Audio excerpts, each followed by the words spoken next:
Fourré comme ça en fin de match, ça existe pratiquement tout le temps dans le football. La dernière Coupe du Monde, je m'en rappelle, il y avait un Pays-Bas-Argentine et je pense que c'était pire que ça. On n'en a pas fait autant.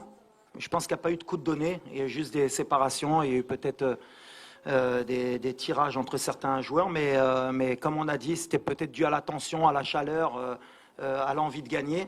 Mais c'est vrai que cette polémique pendant 48 heures, elle a été, je pense, un peu trop exagérée de toutes parts.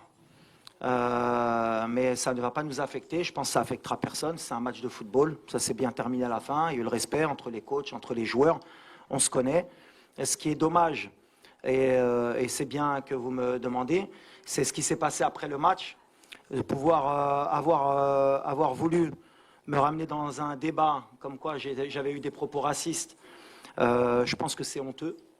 Tout simplement, et je défendrai mon image jusqu'au bout parce que ce n'est pas celle que je donne depuis de nombreuses années et ce n'est pas celle que je veux qu'on me donne. Malheureusement, avec les réseaux sociaux, avec ce qui se passe dans le monde, avec la haine qu'il peut avoir des deux côtés, parce que bon, j'ai reçu des messages, moi aussi racistes, des messages de mort, mais je pense que le joueur, malheureusement, lui aussi peut-être de son côté, ça montre qu'on est dans des extrémités pour des matchs de football et c'est honteux et ce n'est pas possible. Mais ça montre aussi qu'en Afrique encore, à la Coupe du Monde, on était tous ensemble, on représentait l'Afrique et malheureusement quand il y a une compétition comme la Coupe d'Afrique, dès qu'il y a des oppositions de style, on essaye de ramener ou à la couleur de peau, ou à la religion, ou à d'autres choses. Il faut qu'on évolue si on veut que notre continent progresse.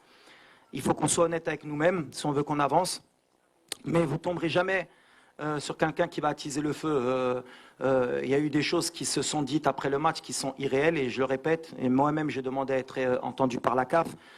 Voilà, j'ai jamais eu insulté le joueur, qu'il le veuille ou pas. C'est pas dans mon éducation, ça n'a jamais été dans ce que je fais. Ce que j'ai fait après le match, je le fais tout le temps, serrer la main de l'entraîneur, de l'arbitre et des joueurs. Peut-être, malheureusement, quand je lui ai serré la main et qu'il ne me regardait pas dans les yeux, j'aurais dû laisser passer. Mais moi, j'ai cette éducation et toujours ce moment où j'aime bien qu'on me regarde. Peut-être qu'il y avait un peu de tension, lui, il ne l'a pas accepté.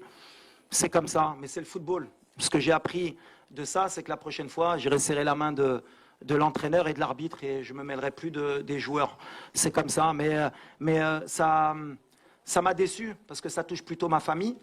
Quand vous êtes quelqu'un qui combattait ce genre de choses toute votre vie et qu'en face, c'est une parole contre une parole et en plus le joueur, malheureusement, parce qu'il faut aussi le défendre, c'est que dans son interview, jamais il a parlé de racisme. Jamais. Mais c'est là qu'on voit que la société, elle est malade. À partir du moment où il a dit, il a eu des mots que je ne peux pas répéter, ils sont partis tout de suite sur une couleur différente, donc il a dû dire quelque chose de raciste. Et ça s'est envenimé, que ce soit du côté congolais ou marocain. Et il y a des gens qui sont mauvais des deux côtés. Malheureusement, c'est l'être humain. Moi, je suis là pour calmer les choses. Il ne s'est rien passé de plus que d'une échauffourée d'une fin de match. Un joueur frustré, un entraîneur frustré. C'est terminé pour moi. Place au football, on se concentre. Il y a une CAN, c'est une fête. C'est une des meilleures CAN peut-être de l'histoire. On continue à avancer.